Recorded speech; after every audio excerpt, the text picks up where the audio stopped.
Hi everyone, review video today, and I've got 3 products to review that kind of all claim to do the same thing, so I can do a bit of a comparison. So I'll try not to make it too long, and I'm going to stick to the 3 P's for every product. So I'm talking about the packaging, the price and the product itself. The point of these are all what I call moisturising cheats. I am as guilty as anybody for hitting that snooze button in the morning and getting a bit of extra time in bed.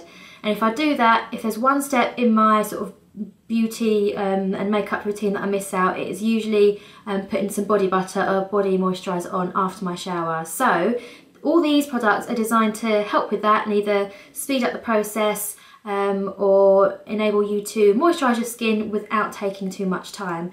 And the first product I've got is from Nivea. This one is reasonably new. It's the Nivea In Shower Moisturiser, and I've got it in Nourishing Cocoa. I think it also comes in Nivea's sort of classic fragrance and an aloe vera, if I remember rightly, fragrance. So packaging, first of all, it's instantly recognisable as Nivea. It's just their standard packaging. The bit squirty bit is at the bottom, so it's really good for keeping in the shower because all the product goes to the bottom, so there's none of that tipping it upside down and shaking it about to get the last bit of product out when you're coming towards the end. And other than that, there's not much to say about the packaging. It's pretty standard packaging. So the price for this one, this is 250ml and it retails at around £3.50. I picked this up in Boots when it was on offer, but normally it's about £3.50. So out of all the products I'm talking about today, it works out the most inexpensive and the most cost effective. So the product itself, don't use it as a shower gel like my husband did. He got out of the shower and said, "Oh, I don't like that new shower gel you've got. It doesn't make me feel very clean at all." It's not designed as a shower gel. You shower first with your normal soap, body wash or whatever you use, and then you step out of the shower, rub this on all over yourself and wash it off. So think of it as like a conditioner but for your body, and then you're good to go. So what did I think of the product itself? So there's a few things to be aware of. It makes your shower a complete danger zone. My sister-in-law said that to me before I bought it actually, and it says on the bottom, "Caution, may make bathtub shower floor slippery. Thus, take care when using the product and remove any remaining residue from the floor thoroughly after use." And they're not wrong. If you were to have a shower and leave without rinsing and someone else was to get into the shower after you, they would slip straight over, so be aware of that. The scent for a cocoa scent is lovely. It's just the right amount of cocoa, a little hint of the cocoa without being too overpowering, and you've still got that classic Nivea scent underneath that you can smell. In terms of actually moisturising, not great. Okay, it's quite moisturising, but I found that even when rinsing it off, which is what you're supposed to do, it leaves a residue. So after towel drying, I still felt very sticky. When putting on my clothes, I felt a bit sticky. So it doesn't really save that much time because you need to wait a while for that tackiness and stickiness to go. And in that time, you may as well have put on your standard moisturiser. I wouldn't repurchase this one. Out of the 3, this isn't one that I would recommend as a quick fix for moisturising, because overall you're not actually saving too much time when you consider how much time you need to leave to put your clothes on afterwards. So that's that one. The next one I'm going to talk about is from Lush. Now it looks like this now because I have used it. I'll try and insert a still or a clip from my Lush haul where I actually bought this, but it's the King of Skin Body Butter Bar. Packaging, there's not really much to say about it. I mean, when you first buy it, it's got little ridges around here, which are quite handy for gripping onto when you're using it, but obviously where it's a product that dissolves as you use it, that doesn't really last for very long. The price, £5.50, and I have actually only used this one 3 or 4 times, so as you can see, you can probably only get maximum 8 uses out of it. So for £5.50 it works out the most expensive of the 3 products I'm talking about. The actual product, so the first thing is the smell is heavenly.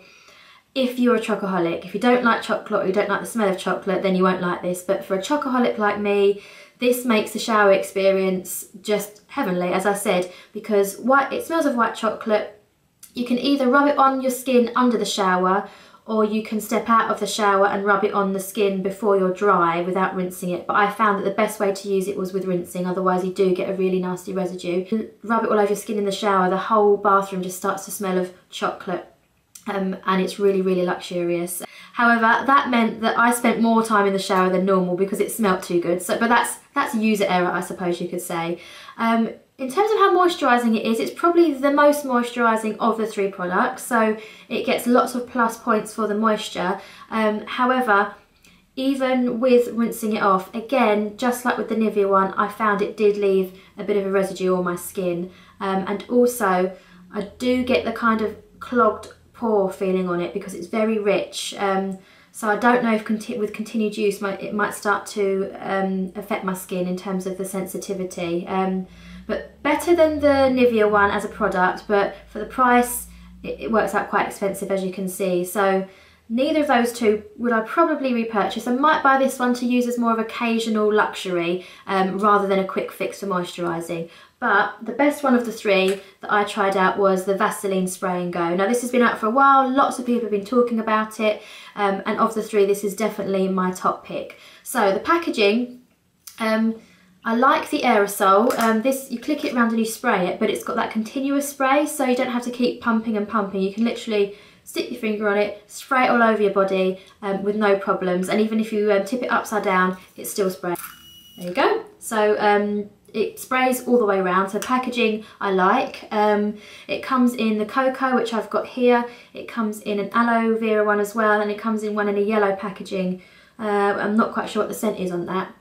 And the price for this is $4.99. So this has got 190 mils in, so out of the 3 products it's sort of the middle one in terms of price, but overall value for money wise and how good the product is, this is the one I would go for. So what did I like about the product? Well as being very, very easy to use, it's just the right amount of moisture for me. I wouldn't use it every day as a replacement for my normal moisturiser, but definitely one for when you're in a bit of a rush and you need to just quickly moisturise your skin. Put your clothes straight on and go out because there's no residue, it absorbs really quickly, therefore not the most luxurious, but that's not what it's aiming to be. Only downside on this is the scent. It's cocoa, which I love, but this one's really overpowering.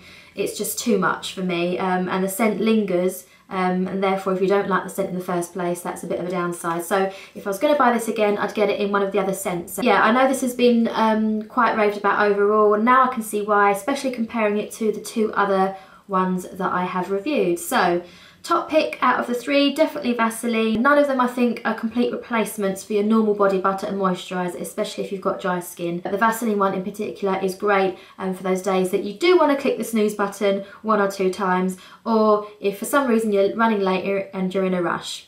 So review done. I think I managed to do that without being too chatty, and these reviews are probably my favourite type of videos to do, mainly because I can justify buying stuff because I can say it's for reviewing on my channel. So if there are any products, beauty or makeup, that you would really like me to review, then please let me know in the comments because I'm definitely up for doing some request reviews. And if you've enjoyed the video and you found it helpful, then like, as I always say, and don't forget to subscribe. Okay, until next time, bye!